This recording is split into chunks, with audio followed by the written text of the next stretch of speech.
Bismillahirrahmanirrahim. Assalamualaikum warahmatullahi wabarakatuh. Izinkan saya perkenalkan diri saya. Nama saya Sarah Zulkifli. Saya murid tahun 6 daripada Sekolah Kebangsaan Payuh.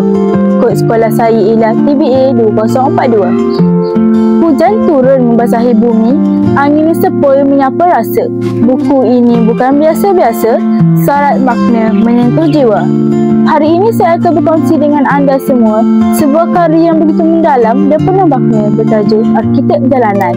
Arkitek Jalanan merupakan sebuah novel motivasi semi autobiografi hasil tulisan Tommy Abdul Wahab, seorang penulis muda yang terkenal dengan gaya penulisan yang jujur, inspiratif dan dekat dengan jiwa anak muda.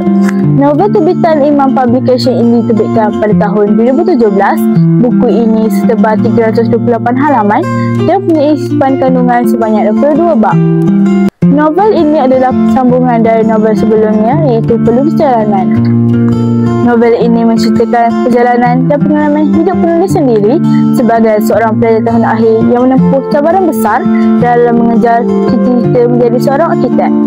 Mengambil latar tempat di luar negara, kisah ini menyentuh isu-isu realiti kehidupan pelajar seperti tekanan kewangan, konflik nilai, erti pengorbanan dan pentingnya keikhlasan dalam menuntut ilmu.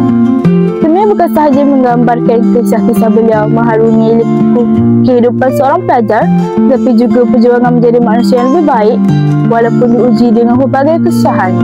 Arkitek Jalanan juga mempamerkan keakrabatan Medan Ahmad sebagai sahabat baik. Apa yang menarik tentang persahabatan mereka berdua adalah mereka sering tidak sependapat, selalu berbahas namun mereka saling memberikan semangat dan dorongan untuk menamatkan pengajian mereka dengan cemerlang. Sekiranya Tommy berasa putus asa, Ahmad akan memberikan setengah semangat, begitulah sebaliknya. Melalui kisah Tommy ini, saya belajar bahawa kejayaan tidak datang dengan mudah tetapi memerlukan kecekalan, pengorbanan dan keikhlasan yang tinggi. Selain itu, watak-watak yang realistik dan jalan cerita menyentuh hati menjadikan novel ini sangat menarik dan memberi kesan mendalam kepada pembaca. Oleh itu, saya berpendapat bahawa novel ini wajar dibaca oleh semua lapisan masyarakat kerana ia mampu memberi inspirasi dan buka mata tentang erti sebenar perjuangan dalam kehidupan. Itu sahaja daripada saya. Sekian, terima kasih.